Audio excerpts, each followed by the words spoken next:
Hey, Year 11s, here's an example that's similar to your question 3. Now, question 1 and 2 are more straightforward because they gave you the radius and they gave you the height, whereas here they're just giving you the circumference of the base. So they didn't give us the radius, but they gave us the circumference.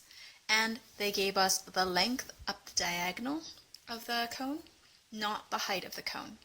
Now, as you see, I gave you the circumference in centimeters and the length in millimeters. I just went ahead and converted that centimeters into millimeters right away because I wanted to work with whole numbers rather than decimal numbers. So make sure you haven't made that mistake in question 1 as well, or question 1 and 2, because sometimes the units of measure were different, and it's really a lot easier to convert those units of measure before you do all your working than try and fix your mistake afterwards. Okay, so starting with what we need in order to find the volume. You need to know what the radius of this is, and we don't know that. You need to know what this height is, and we don't know that. So using what we do know, let's work out what the radius is. Given that the circumference around the base, this is 58 millimeters, let's work out what the radius is. So if C is equal to 2 pi r, and that's equal to 58, r, getting that on its own, should be equal to 58. Taking the 2 pi across, that was multiplied, so I'll divide 2 pi. It's going to give me r equals 29 over pi, right? I didn't want to substitute pi into my calculator or anything for that there, so I've just simplified that fraction. I divided both top and bottom by 2. So r is 29 over pi. That's the exact answer. And I like to try and practice working with the exact answer if I can. It's going to get a bit confusing, so if you want to go ahead and work that out as an answer to 3 significant figures, that's 29 divided by pi. That's going to be r equals approximately, not exact, 9.23. Sorry, 23. And that is all in millimeters because I converted to millimeters at the very beginning, remember? So, millimeters. Right, I'm just going to put a bubble around that because A, that's the first part of my question, and B, I need that answer in order to do the next part of my question. So I'm going a little bit backwards here. Hope you can follow along. Over here, so part B, I want to work out what the height is. Now, if I know, looking at my diagram, if I know that this base, or that red radius, is 29 divided by pi, and it's at 90 degrees to the height, I should be able to work out what the height is because I know that this diagonal, this hypotenuse of that right angle triangle is 12. Okay, so let's work that out. So over here, a squared plus b squared equals c squared.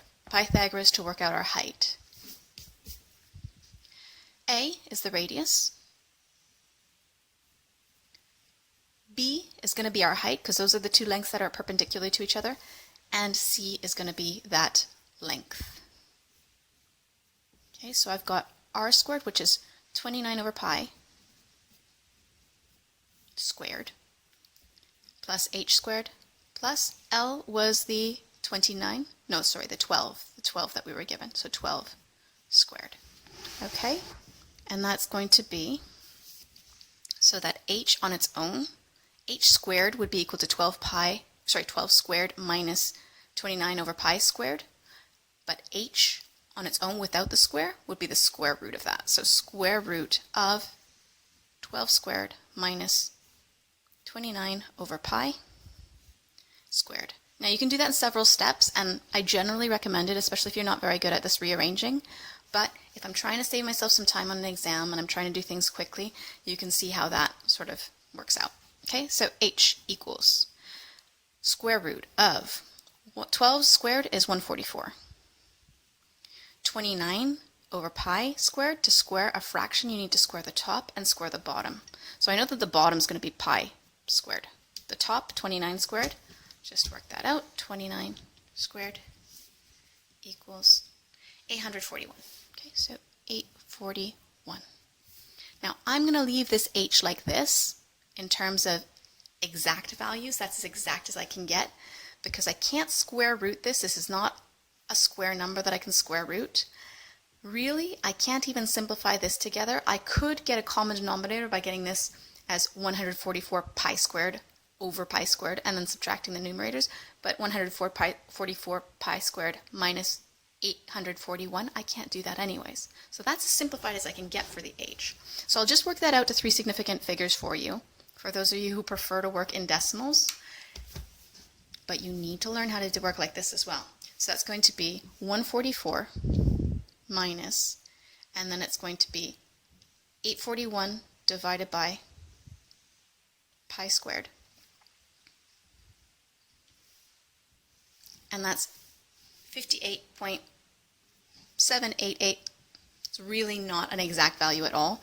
And then I need to square root that answer. So square root, that's 7.66, 7.67 if I round that up. So 7.67 to 3 significant figures.